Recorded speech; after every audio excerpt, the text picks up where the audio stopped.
Assalamualaikum warahmatullahi wabarakatuh. Ikhwan fil Islam, kaum muslimin dimanapun berada, terutama para jamaah Majelis Ta'lim Al-Islam. Ini adalah gedung Majelis Ta'lim Al-Islam. Alhamdulillah berada di areal seluas 2000 meter. Gedung ini sehari-hari digunakan untuk kegiatan ta'lim, terutama kajian tadabbur Al-Quran. Kita berharap pada tanggal 1 Ramadan nanti gedung ini sudah memiliki atap. Oleh karena itu, para ikhwan fil Islam yang ingin berkontribusi pada pekerjaan atap gedung ini, silakan menghubungi nomor-nomor yang akan dipublikasikan oleh kami. Mari kita raih surga Allah dengan cara menjadi bagian dari penyelesaian pembangunan gedung Al-Islam ini. Terima kasih, jazakumullah khairan katsiran. Assalamualaikum warahmatullahi wabarakatuh.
Nah, jadi tanpa mengurangi motivasi bapak-bapak, ibu-ibu berinfak dengan uang, sebetulnya perlu dipikirkan kembali manajemen infak bapak-bapak, ibu-ibu.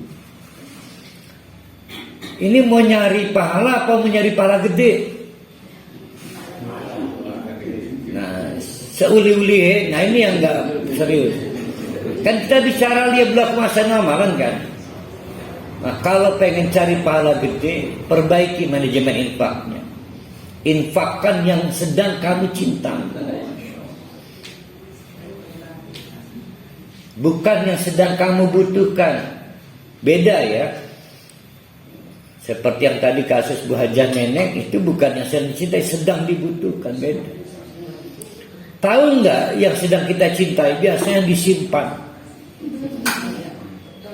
Bahkan etalasenya khusus. Bahkan anak kita aja nggak boleh sering menyentuh. Bahkan membuat kita gelisah, arah turun juga masih anu. Itu barang yang kita cintai. Semakin menurun kadar cintanya, menurun lagi, semakin berkurang mawazinnya. Maka kita sedang diuji oleh Allah siapa amalnya yang paling terbaik. Sekarang dapat jawabannya. Yang mau diungkapkan oleh Allah adalah amalan terbaik kita adalah apabila satu, amalan sebagai bentuk penghambaan pada Allah sebagai pencipta. Dua, amalan yang dihadirkan oleh kita sebagai bentuk respek, terima kasih kita kepada Allah sebagai pemelihara yang berkuasa pada alam raya ini. Jadi ujian Allah itu untuk mengkonfirmasi dua hal itu. Dua hal itu yang membentuk mawazin. Dasar belum rada beda. Pripun kok? Saya tuh sudah terbiasa kalau dapat income gitu ya, sekian persen, sehingga saat disimpan tuh, saat ada orang butuh bantuan tentunya rasanya nggak ada rasa takut karena sudah dirususkan belang-belang, kan berarti nggak ada rasa cinta kan? Nah ini maka. Betul, itu. Nah sekarang begini. Kita ini tercemari antara zakat dengan infak kali ya. Enggak, kalau zakat sudah ada dipisahkan. Ya, antara zakat dengan infak itu kadang-kadang tercemar. Zakat itu menggugurkan dosa. Infak itu mencari segede-gedenya pahala. Itu infak. Maka infak itu dapat ganjaran, dapat pahala. Semakin besar cinta kita pada itu barang yang kita infakkan, semakin besar pahalanya.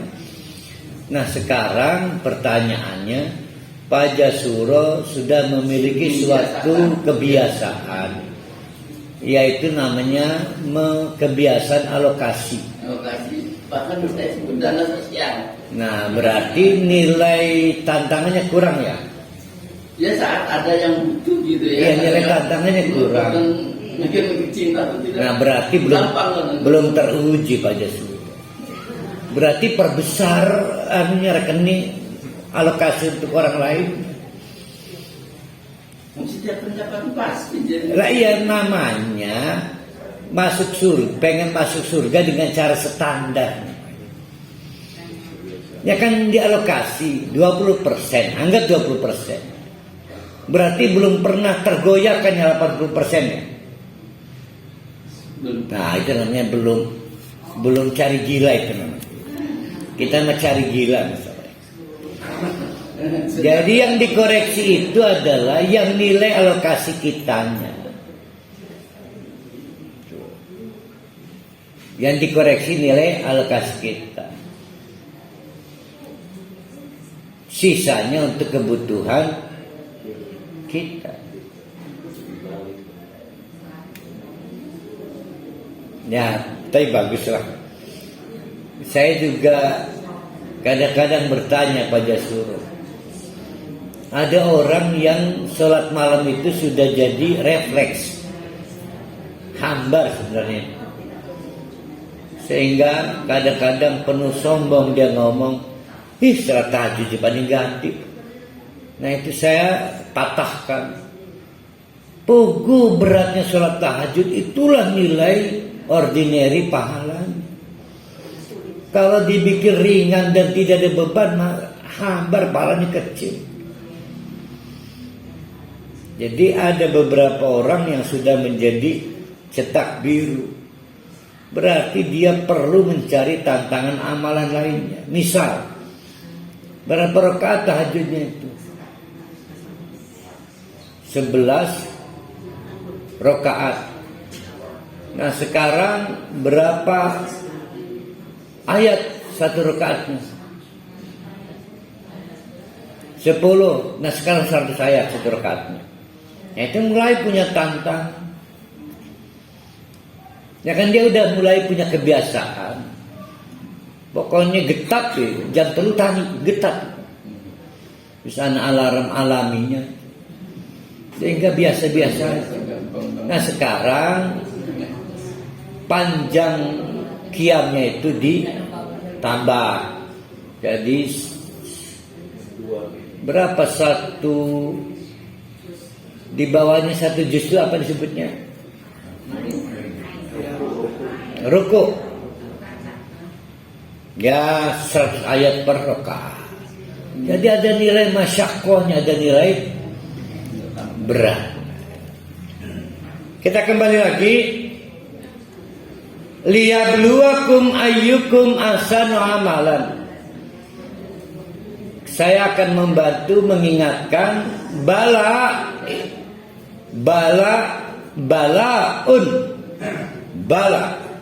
adalah sistem ujian yang merupakan inisiatif Allah.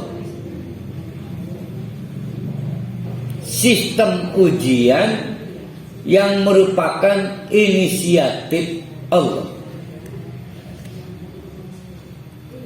Maka Allah menyelenggarakan ujian Hanya beberapa yang terpilih ikut ujian Allah. Jadi jangan lupa bahwa tidak semua orang istimewa di hadapan Allah. Hanya yang istimewa yang boleh ikut atau menjadi peserta ujian yang diselenggarakan Allah. Karena yang ikut ujian berhak mengetahui apakah dia naik peringkat atau masih perlu waktu memperbaiki, lalu ikut ujian lagi sehingga naik peringkat. Mahal bagi teman-teman yang sedang berjuang S2, kadang-kadang ngeluh, kenapa belum ujian? Ini dosennya, ini dosen pembimbingnya ke Belanda, ke anu.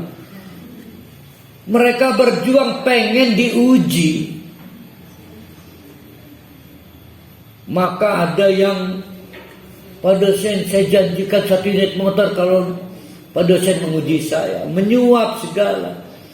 Begitu bangganya kalau ikut ujian. Setelah ikut ujian ada penilaian honoris. Nah itu namanya balaun. Sayang sekali bahasa Indonesia kita salah kaprah. Bala artinya petaka. Tolak bala berarti tolak petaka. Padahal bala itu sistem promosi. Ya. Maka kata Allah, 2 fakta tadi. 1,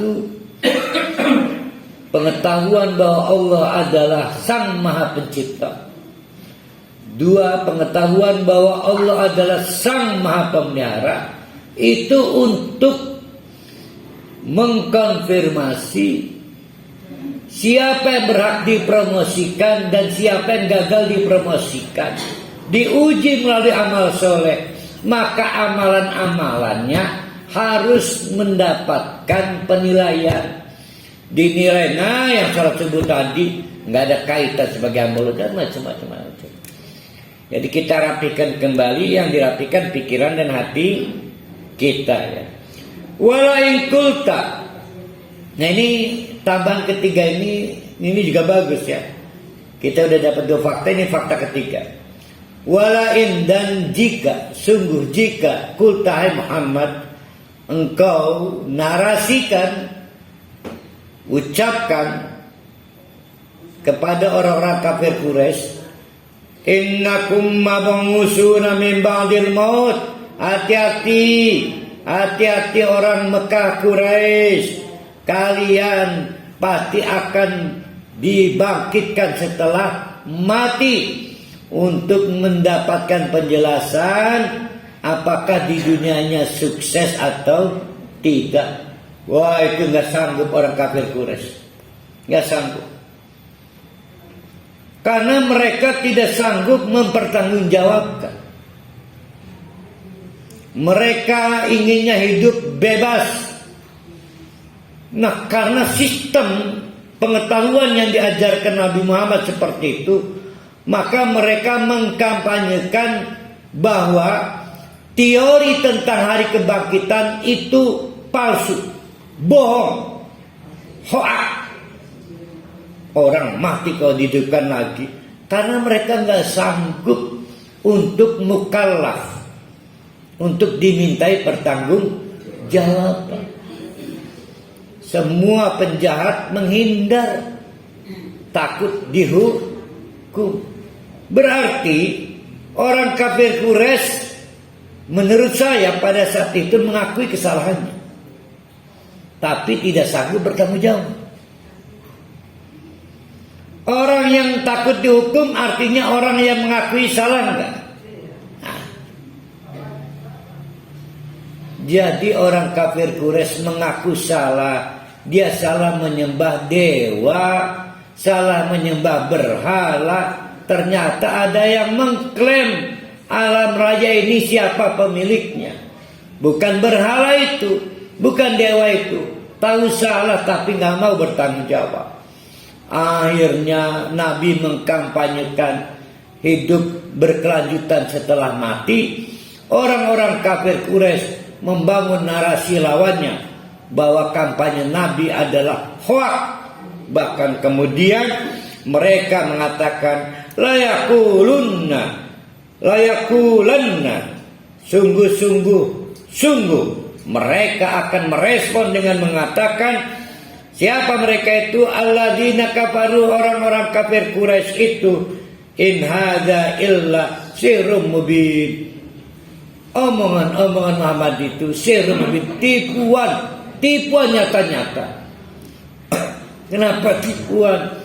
Karena dibangun satu portofolio, orang sudah mati, jasad sudah dimakan cacing, tulang belulang sudah kemudian kering, kok bisa dihidupkan lagi? Mustahil dan mustahil. Seolah-olah Muhammad nipu bahaya. Pira aku mati dari pakai mani. Jadi adu kampanye, adu narasi.